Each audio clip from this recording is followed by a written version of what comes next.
نبی پاک صلی اللہ علیہ وسلم کی والدہ نے جب یہ باتیں ارشاد فرمائیں تو لوگوں نے پوچھا ان سے کہ اماں جی پھر آپ ایک جملے میں بتائیں کہ ماجرا سارا کیا تھا، آخر ایک ولادت تو ہوئی نا، آپ کے وجود اطہر سے ایک بچہ تو نکلا، تو یہ کیا تھا؟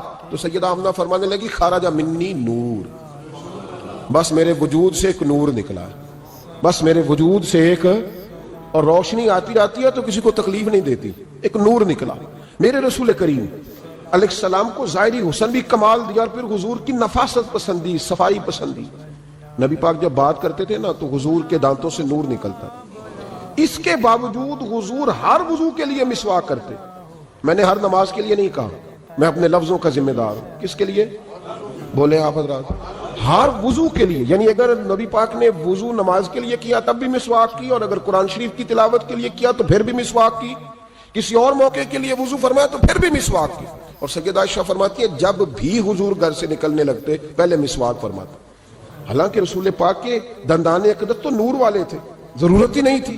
ہماری تعلیم کے لیے نفاست پسندی۔ ایک بات میں نے شروع کرنی ہے پر آپ نے ناراض نہیں ہونا، پہلے وعدہ کر لیں، جڑے نہیں بولے انہوں نے کی ارادہ ہو جانا ہے، چلو ہو جائے، کوئی گل نہیں، خیر ہے، ہو جائیں آپ ناراض۔ نبی پاک نے بڑی مونچھیں نہیں پسند کی، حضور کو اچھی نہیں لگتی تھی۔ ایک بات پوچھتا ہوں آپ سے، یہ درد دل ہے میرا اور صرف سمجھانے کے لیے عرض کر رہا ہوں، کوئی تنقید نہیں، اللہ تعالیٰ مجھے نیت کا وضو عطا کرے۔ ایک بات بتانا، اگر بہو کھانا پکا کے لائے اور سالن سے بال نکل آئے تو پھر اس کا کیا حال ہوتا ہے؟ کئی تو بوڑھے پلیٹ اٹھا کے دیوار میں مارتے ہیں، ایسا ہی ہوتا ہے نا، یہ کیا ہے؟ اور اگر کبھی روٹی سے نکل آئے تو بیوی صاحبہ کا کیا حال ہوتا ہے؟ یہ کوئی طریقہ ہے کھانا پکانے کا؟ اور اللہ تعالیٰ معاف کرے، اگر کبھی ہوٹل میں چلے جائیں امیر لوگ 15,000 کا ڈنر کرنے، تو وہاں کسی سالن کی پلیٹ سے بال نکل آئے تو پھر تو پیسے کیا دینے ہیں، پھر تو ان کو اور جرمانہ ہو جاتا ہے۔ یہ تو سارے بال نکل آئے تو مشکل، اور ویسے بھی جو نفاست ہے نا طبیعت کی، اس پر بوجھ بنتا ہے، بال کھانے میں ہو آٹے میں ہو تو بوجھ بنتا ہے۔ تو بڑی مونچھوں والا دوست بھائی بزرگ جب پانی پیے گا تو بال پانی میں جائیں گے کہ نہیں جائیں گے؟ حکیم اور ڈاکٹر کہتے ہیں کہ کینسر کے مرض کا خطرہ ہے۔ اب باقی بھی راضی نہ ہو، حضور نے بڑی مونچھیں بھی پسند نہیں کی اور چھوٹی داڑھی بھی پسند نہیں کی۔ حضور نے فرمایا داڑھیاں بڑھاؤ، مونچھوں کو پست کرو، مشرکین کی مخالفت کرو۔ اور ایک مقام پہ رسول پاک علیہ السلام نے یہاں تک فرمایا کہ جو مونچھیں پست نہیں کرتا وہ ہم میں سے ہے ہی نہیں۔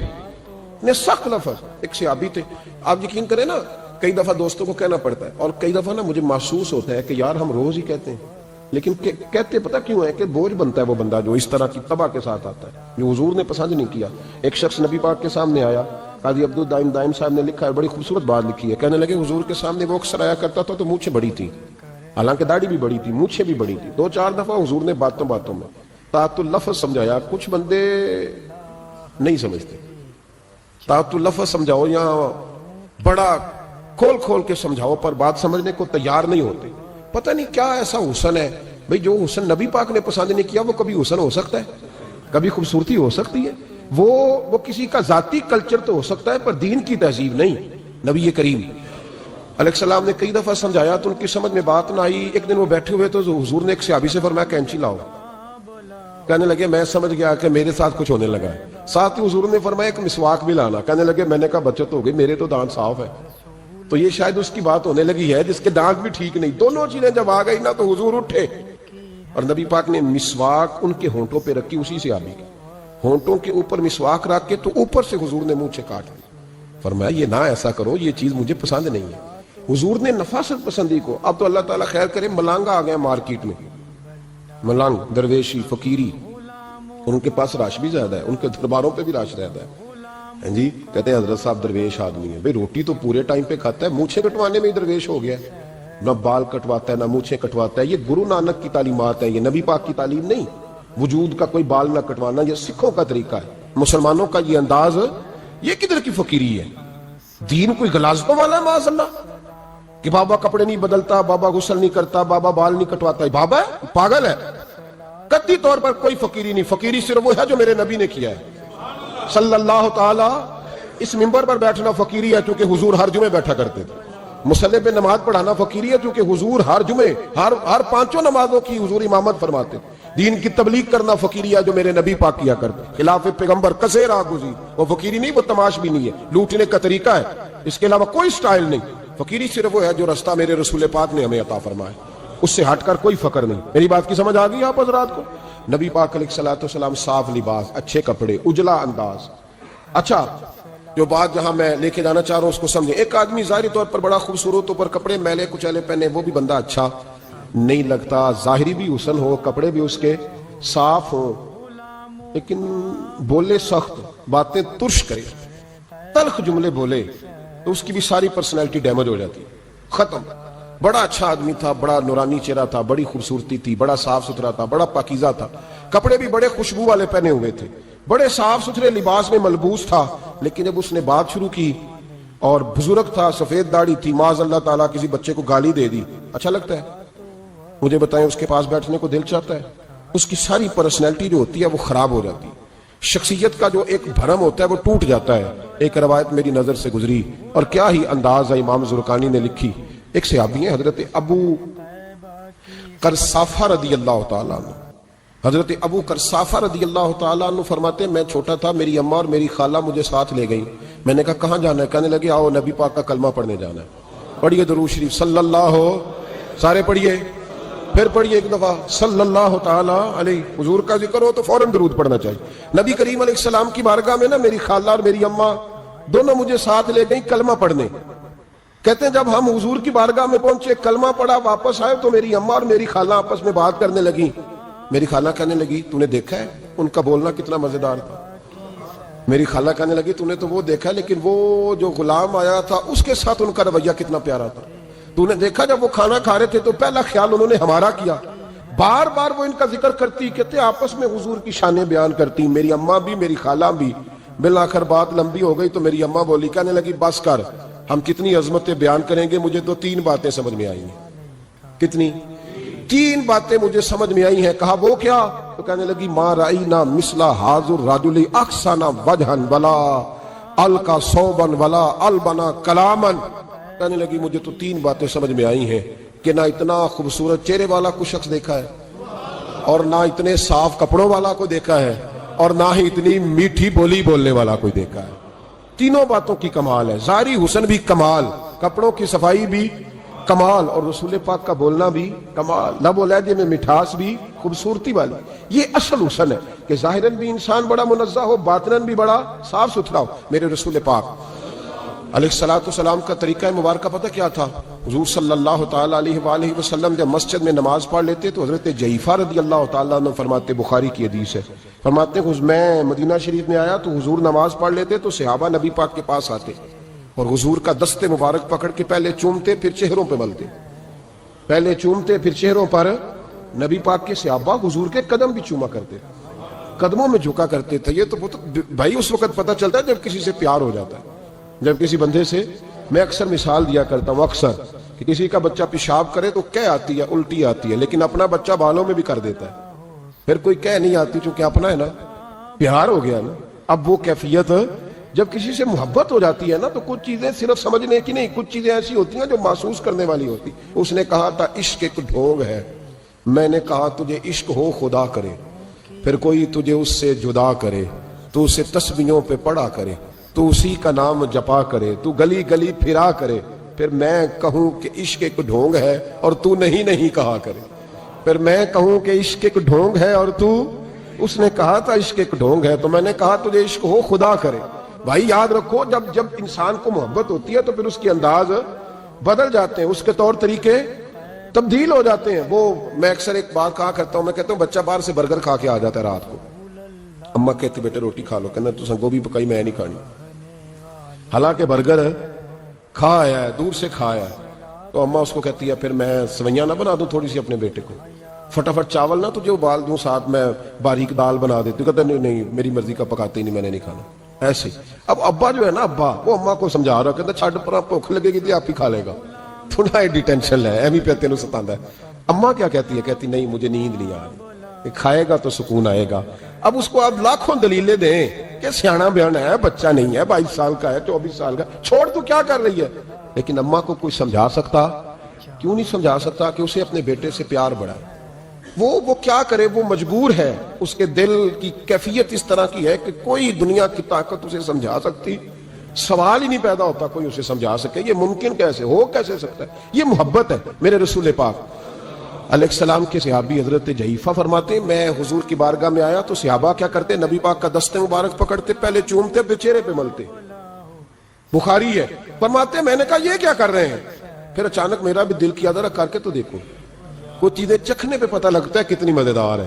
کہتے ہیں میں بھی قریب گیا، حضور کے دست مبارک میں نے ہاتھ ڈالا، فرماتے ہیں ہاتھ پکڑا ہی تھا کہ نبی پاک کا ہاتھ برف سے بھی زیادہ ٹھنڈا، فرماتے ہیں پھر میں نے پکڑ کے چہرے پہ ملا تو کستوری سے زیادہ خوشبو آ رہی تھی دست مبارک، فرماتے ہیں اب میرا چھوڑنے کو دل ہی نہیں کر رہا تھا، اب میری طبیعت نہیں مان رہی تھی۔ میرے نبی کریم علیہ السلام اللہ کی دلیل ہیں، ہر پاکیزگی، ہر حسن، ہر کیف اللہ نے اپنے رسول کو عطا فرمایا۔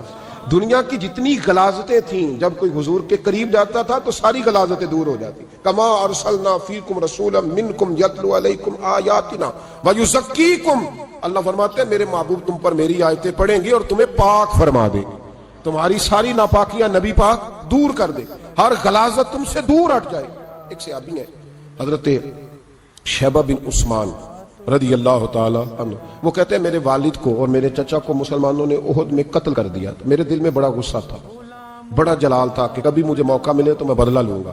کہتے ہیں فتح مکہ کے بعد نبی پاک علیہ السلام حوازن کی جنگ کے لیے نکلے، مجھے پتا چلا حضور جا رہے ہیں تو میرے اندر شعلے بھڑک رہے تھے انتقام کے، روز میں منصوبہ بندی کرتا، پلاننگ کرتا کہ کسی طریقے سے میں ان تک پہنچوں گا اور بدلہ لوں گا۔ کہتے ہیں نبی کریم علیہ السلام نہ حوازن کے لیے پہنچ چکے تھے، فرماتے میں بھی جنگ میں جا کے شریک ہو گیا اور میں نے طریقہ اس طرح کا اختیار کیا کہ کسی طریقے میں حضور تک پہنچ جاؤں، سمجھ آ رہی ہے میری بات کی؟ نبی کریم علیہ السلام تک کسی طریقے پہنچ جاؤں۔ فرماتے ہیں لڑتے لڑتے، لڑائی کے دو طریقے ہوتے تھے، کبھی تو ایسے ہوتا تھا کہ ایک دو آدمی مل کے آپس میں لڑتے تھے، پھر گمسان کا رن پڑتا تھا، گھمبیر ہو جاتی تھی جنگ، سمجھ نہیں آتی تھی تیر کہاں سے آیا، نیزہ کہاں سے آیا۔ فرماتے جب گمسان کا رن پڑا نا، مجھے موقع مل گیا، میں حضور کے قریب پہنچ گیا۔ حضرت شیبہ بن عثمان رضی اللہ تعالیٰ عنہ کہتے جب میں پہنچ گیا تو میں نے نا دیکھا کہ اب حضور کے قریب لوگ نہیں ہیں، فرماتے میں نے نا فوراً تلوار اٹھائی، تلوار اٹھا کے میں حضور کو معاذ اللہ شہید کرنے ہی لگا تھا کہ ایک نور چمکا حضور کے سامنے، پڑھیے درود صلی اللہ علیہ وسلم، کہتے ایک نور چمکا، اتنی تیزی تھی اس نور میں کہ میری آنکھیں بند ہو گئی، میرے ہاتھ سے تلوار گر گئی، آنکھیں چندھیا گئی میری، فرماتے تلوار میرے ہاتھ سے چھوٹ گئی۔ اب جب وہ روشنی مدھم ہوئی نا تو میں نے دیکھا نبی پاک سامنے کھڑے مسکرا رہے ہیں، میں نے کر دیا، آپ نے سن لی، ذرا دیکھو تو صحیح، جو تلوار لہرائے اسے دیکھ کے بھی کبھی کو مسکرایا ہے، جس نے تلوار نہیں لہرا دی، جو شہید کرنے ہی لگا تھا، پہنچ گیا تھا۔ لیکن یہ اخلاق میرے رسول پاک کا ہے صلی اللہ اعلیٰ حضرت فاضل بریلوی کا ایک شعر میں نے پڑھا، کئی کچھ چیزیں ایسی ہوتی ہیں جو بس نا وہ آتی تو سامنے ہیں لیکن وہ اتنا لطف دے جاتی ہیں کہ ٹھنڈا ہو جاتا ہے مزاج۔ رات کو میں شعر پڑھ رہا تھا اعلیٰ حضرت کا فاضل بریلوی رحمت، اور میں نے شعر پڑھا تو مجھے اچھا لگا سنانا، ایک دوست کو میں نے فون کیا، میں نے کہا یار ذرا شعر تو سن لے، یہ پہلی دفعہ نظر سے گزرا ہے، ابھی سیدھا سادہ لیکن روح تک اتر گیا۔ اعلیٰ حضرت فرمانے لگے نبی پاک کے بارے میں، فرمانے لگے سیدھی سیدھی روش پر کروڑوں درود، سیدھی سیدھی روش پر، بالکل سیدھی ہے حضور کی باتیں، کسی پیچیدگی کی ضرورت نہیں، کہنے لگے سیدھی سیدھی روش پر کروڑوں درود، سادی سادی طبیعت پہ لاکھوں سلام، سادی سادی طبیعت پہ سیدھی سیدھی روش پر کروڑوں درود اور سادی سادی طبیعت پہ لاکھوں سلام۔ میرے نبی کریم صلی اللہ علیہ وسلم مجھے دیکھ کے مسکرائے اور فرمایا جب حضور مسکرائے نا تو میں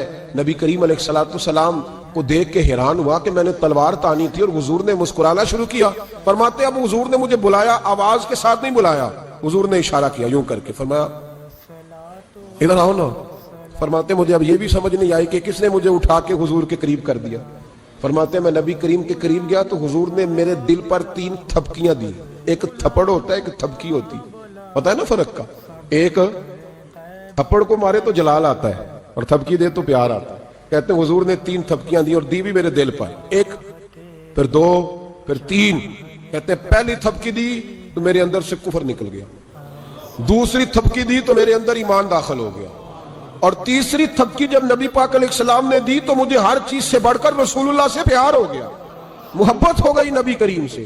آپ فرماتے ہیں اب حضور نے نا فوراً میرے ہاتھ میں تلوار تھمائی، فرمایا پہلے تو ہمارے خلاف لڑ رہا تھا، تلوار پکڑ، اب ہماری طرف سے لڑ، تلوار پکڑ اور لڑ۔ آپ فرماتے ہیں میں اتنا لڑا کہ جو حضور کا دشمن سامنے آتا میں گلا کاٹ دیتا، جو آتا میں اس کے ٹکڑے کر دیتا۔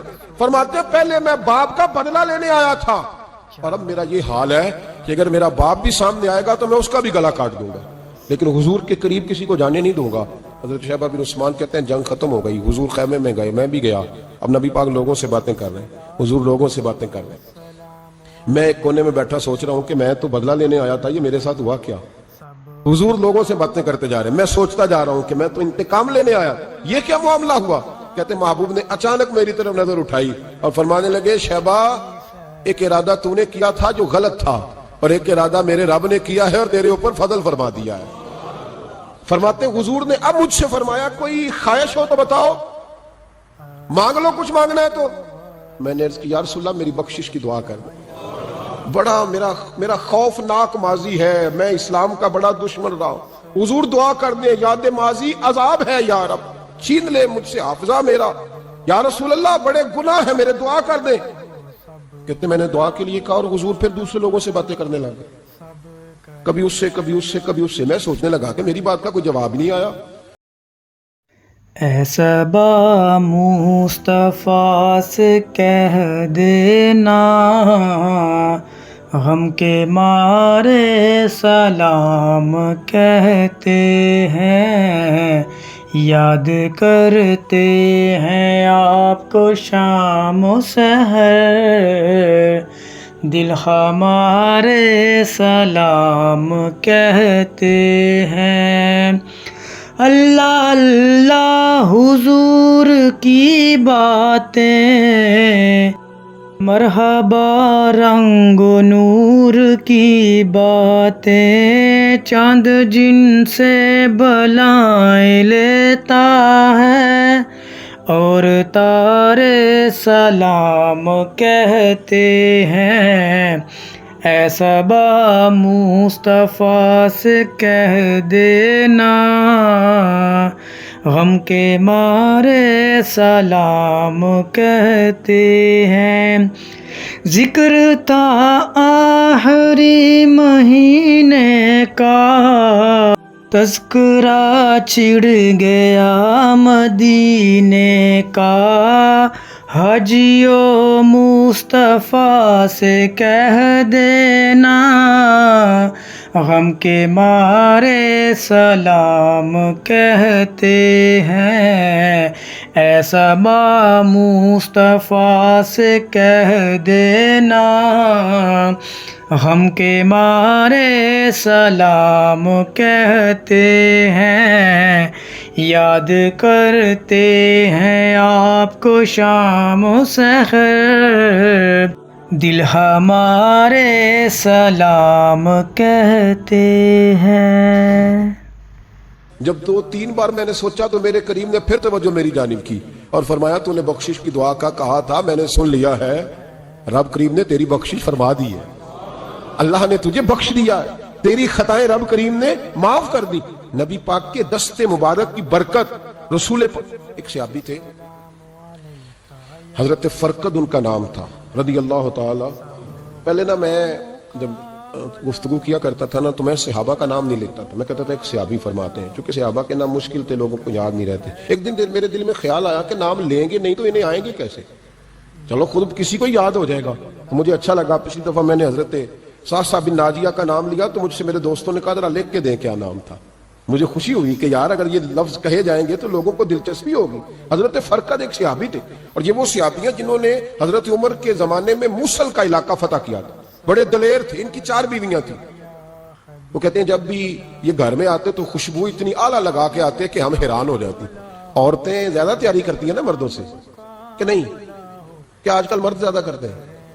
چلو میں انداز چھوڑو، میں اپنی اصلاح کرنا، تسی دوواں گلاں تے انجن کیتا ہے، آپ پتہ نہیں سچ کیا ہے، کون زیادہ تیاری کرتا ہے؟ چلو بیٹھے جو مرد نے، ویسے میرے پاس جو اخباری تراشیں ہیں ان میں یہ لکھا ہے کہ آج کل مردوں کے میک اپ پہ زیادہ خرچ آنے لگا، یہ تحقیقی رپورٹ ہے، اور پاکستان میں سب سے زیادہ جو اخراجات ہیں وہ میک اپ کے سامان کے ہیں۔ پہلے لڑکیاں بیوٹی پارلر جاتی تھی، اب لڑکے بھی جاتے ہیں۔ پہلے صرف دلہن جاتی تھی، اب سارا خاندان جاتا ہے۔ اللہ تعالیٰ معاف کرے۔ اس کے باوجود بڑی غربت ہے ملک میں، پریشانی بھی بڑی ہے، اس کے علاوہ ہمیں غریبوں کا درد ہے، اس کے باوجود ہم لوگوں کی مدد کرنا چاہتے ہیں۔ پتہ نہیں کیا ترجمہ کیا ہم نے غریب پروری کا، کیا معنی بنایا، اللہ ہی بہتر جانتا ہے کہ وہ چیزیں جن کی بالکل حاجت نہیں، بالکل ضرورت نہیں، ان پر لاکھوں لٹا کے کہتے ہیں وہ دیکھو بیچارے کو روٹی نہیں مل رہی۔ تو بھائی آپ مہربانی کرتے خالی کنگھی کر لیتے، باقی پیسے غریب کو دے دیتے۔ لیکن چلے معیار ہے نا ہمارا اپنا معیار ہے، اس پر میں جاتا نہیں، بات نہیں کرتا۔ نبی کریم علیہ السلام کے صحابی، ان کی ازواج کہتی ہیں کہ اب عورتیں زیادہ تیاری کیا کرتی تھی، لیکن وہ جب گھر آتے نا تو اتنی خوشبو لگاتے، کہتی ہم چاروں مل کے کوشش کرنے لگی، ڈھونڈنے لگی کہ وہ خوشبو کا پتہ کریں جو یہ لگاتا ہے۔ ہم نے بازار سارے تلاش کر لی، عرب کے اندر آج بھی خوشبو کا بڑا شوق ہے اور بڑی مہنگی خوشبو ملتی ہے، کبھی آپ بازار جائیں، کہتی ساری خوشبوئیں لگا لی، تھک گئیں۔ ایک دن چاروں سوتنے مل کے بیٹھی، کہنے لگی ہم نہیں اس کا مقابلہ کر سکتے، آج پوچھ ہی لے کہاں سے خوشبو لگاتا ہے، پوچھ ہی لیتے ہیں، چلو بات ہی ختم ہو جائے، پوچھ لیں۔ یہ ہم جتنی مرضی اعلیٰ لگائیں، جب یہ آ جاتا ہے نا، کچھ لوگ میرے محفل ہوتے ہیں، جہاں آ جاتے ہیں وہاں چھا جاتے ہیں، تو یہ جب آتے ہیں تو چھا ہی جاتے ہیں۔ کیا کریں، اس طرح کا میرے محفل ہے، کیا کریں اس کا؟ فرمانے لگی، ایک دن چاروں سوتنوں نے مل کے ان کو بٹھا لیا، کہنے لگی بتاؤ تو صحیح خوشبو کون سی لگاتے ہو؟ کہنے لگے کوئی بھی نہیں، کبھی لگائی نہیں، آج تک نہیں لگائی۔ تو کہتے ہیں بیویاں کہنے لگی صحابہ تو غلط بیانی نہیں کرتے، پر آپ کیا بات کر رہے ہیں، یہ کیسے ہو سکتا ہے کہ آپ آتے ہیں تو ہم حیران ہو جاتی ہیں۔ فرمانے لگے جس دن کی تم لگی ہوئی ہو نا میری خوشبو کا مقابلہ کر دے، مجھے پہلے دن کا پتہ ہے۔ تو میں نے کہا چلو زور لگا ہی لے، دیکھ ہی لیتے ہیں کہاں تک بات جاتی ہے تمہارے پاس، جتنا زور لگا لو۔ بہرحال میں اللہ کی قسم اٹھا کے کہتا ہوں کبھی نہیں لگائی۔ تو بیویاں کہنے لگی پھر بتا تو صحیح، تو ایک دلیر آدمی ہے، اور جو دلیر لوگ ہوتے ہیں وہ خوشبوؤں کے اور کپڑوں کے اور ان چیزوں میں زیادہ وقت نہیں لگاتے، ان کے تو مشن اور طرح کے ہوتے ہیں۔ آپ تو مجاہد قسم کے آدمی ہیں، پر ہر وقت خوشبو آتی ہے۔ تو حضرت فرقد رو پڑے، کہنے لگے بیمار ہو گیا تھا، لاچار ہو گیا، حکیموں طبیبوں نے انکار کر دیا، وجود پر میرے آبلے نکل آئے، پھنسیاں بن گئی، ان میں پیپ بھر گئی، بیٹھ نہیں سکتا تھا، اٹھ نہیں سکتا۔ جب تھک گیا نا تو دروازہ رسول پہ چلا گیا، جب تھک گیا طبیبوں کا تھکایا ستایا، حضور کی بارگاہ میں کہا محبوبہ دیکھے تو صحیح میرا کیا حال۔ حضور ذرا دیکھ کے، چل نہیں سکتا، سو نہیں سکتا، بیٹھ نہیں سکتا، تیرے علاوہ غم کسے بتاؤں؟ کہتے ہیں حضور نے فرمایا سطر ڈھانپ لے، باقی سارے کپڑے اتار دے۔ سطر ڈھانپ لے، کہتے ہیں ٹخنوں سے لے کر ناف تک میں نے سطر ڈھانپ لی، باقی سارے کپڑے اتارے۔ حضور کیا کریں گے؟ فرماتے ہیں نبی پاک نے دست مبارک اٹھایا، برف سے ٹھنڈا، کستوری سے زیادہ مہکنے والا، فرماتے ہیں پورے وجود پر میرے حضور نے دست مبارک ایک دفعہ لگا دیا، اب جدھر جدھر سے گزرتا ہوں ساری دنیا خوشبو سے بھر جاتی ہے۔ یہ نبی پاک کا دیا ہوا نور ہے، یہ حضور کی عطا کردہ شفا ہے، یہ رسول پاک کے حسن کی خیرات ہے۔ ایک شاعر نے ایک فقرہ کا کمال کر دی، کہنے لگا ظلمت کو ان کے نور نے کافور کر دیا، جس پر پڑی نظر اسے بھی نور کر دیا۔ رسول پاک علیہ السلام کے دست خیر میں وہ برکات تھی۔ حضور حسن کی دو قسمیں ہوتی ہیں، ایک حسن ہوتا ہے ملمہ سازی والا، بیوٹی پارلر والا، ایک حسن ہوتا ہے باطن کا۔ بچے پتہ کیوں خوبصورت ہوتے ہیں؟ اس پر علماء مناطق نے بحث کی ہے، محدثین نے لکھا ہے۔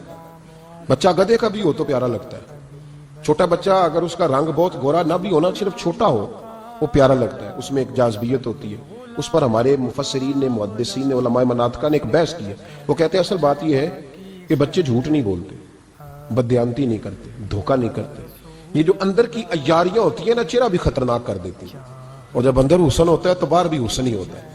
بچے میں کوئی مکاری عیاری نہیں ہوتی، فساد نہیں ہوتا، نیت میں فطور نہیں ہوتا، کسی کو لوٹنے کا ارادہ نہیں، کسی کو شیشے میں اتارنے کا پروگرام نہیں بتاتا، بچہ چرب زبان نہیں ہوتا، اس کو طریقہ نہیں ہوتا، وہ لوگوں کو قائل کرنے کے ہر وقت دوڑتا نہیں، الٹی سیدھی گیمیں نہیں چلاتا، کیونکہ اندر حسن ہوتا ہے تو وہ حسن اس کے چہرے پر معصومیت بن کے آتا ہے۔ سمجھ آ رہی ہے میری بات کی؟ اس کی دلیل میرے رسول پاک علیہ السلام نے بخاری میں فرمایا اللہ کا ولی وہ ہے جس کا چہرہ دیکھو تو اللہ یاد آ جائے۔ اب یہاں یہ نہیں فرمایا گورا چٹا ہو، خوبصورت ہو، بس اس کے چہرے میں معصومیت ہوتی ہے، وہ سچا ہوتا ہے، وہ کھرا ہوتا ہے، اس کا حسن چہرے پہ آتا ہے۔ میرے رسول کریم علیہ السلام کا جو حسن تھا نا، وہ اندر کی صداقت کی روشنی تھی، وہ اندر کے کیف کا نور تھا جو حضور کے چہرے پر عیاں ہوتا تھا۔ اس لیے نبی پاک کا چہرہ جو تھا وہ آنکھیں چدھیاتا نہیں تھا، بلکہ آنکھوں کو اچھا لگتا تھا۔ شاہ عبد الرحیم صاحب محدث دہلوی شاہ ولی اللہ صاحب کے والد ہیں، اور ہمارے بر صغیر پاک و ہند میں جتنے بھی مسالک ہیں یہ سارے شاہ ولی اللہ صاحب کے شاگرد بنتے ہیں۔ وہ کہتے ہیں میرے ابا جی نے خواب دیکھا اور خواب میں انہیں رسول اللہ کا دیدار نصیب ہوا. تو نبی کریم علیہ السلام کی بارگاہ میں شاہ ولی اللہ صاحب کے ابا جی کہنے لگے حضور ایک بات بڑی اڑ گئی ہے میرے دل میں, بڑی, تو کتابوں سے جواب نہیں ملا, آج رب کریم نے موقع دیا ہے تو اس سوال کا جواب. تو عبد الرحیم پوچھو کہ یا رسول اللہ حضرت یوسف کا حسن دیکھ کے لوگوں نے انگلیاں کاٹ لی پر آپ کو تکنے والے تکتے ہی رہے, کوئی بھی ہوش نہیں ہوا, کسی نے انگلی نہیں کاٹی. تو کہتے ہیں محبوب نے فرمایا عبد الرحیم رب کریم نے اپنی غیرت کے ساتھ میرے حسن پر 70,000 پردے ڈالے, یہی بہتر ہے کہ پردوں میں وہ پردہ پوش رہے, وہ اگر پردے اٹھا دے تو کسے ہوش رہے. فرمایا 70,000 پردوں میں چھپا ہوا حسن ہے, ورنہ کسی کی طاقت تھی کوئی بات کر سکتا, جرت تھی کسی شخص کی. میرے حبیب پاک سید عالم حضرت عبداللہ ابن سلام رضی اللہ تعالیٰ عنہ اہل یہود کے بڑے عالم تھے. فرماتے ہیں میں تورات زبور انجیل کا جاننے والا تھا. جس دن حضور مدینہ طیبہ ایک قصوہ نامی اونٹنی پر بیٹھے تھے, میں حضور سے مناظرہ کرنے بحث کرنے آیا. میرے ساتھ میرے شاگرد تھے, ارادہ تھا بحث کروں گا, نبی پاک کو بڑے معاذ اللہ کڑوے کڑوے سوال کروں گا. کہتے ہیں حضور بیٹھے تھے قصوہ نامی اونٹنی پہ اور گردن مبارک جھکی ہوئی, ہونٹوں پر حضور کے زیر لب ہلکی سی مسکراہٹ تھی. نبی پاک تھوڑا بولتے تھے پر جتنا بولتے تھے وہ دلوں میں اترتا جاتا تھا. فرماتے ہیں میں جب گیا نا, میرے شاگرد ساتھ تھے, مناظرہ کرنے گیا, مناظرہ شاگرد ساتھ تھے. فرماتے ہیں میں بڑے سوالات تیار کر کے گیا پر حضور گھوڑے پہ بیٹھے تھے. 2 باتیں میں نے سنی. حضور نے فرمایا رشتہ داروں سے اچھا سلوک کرو,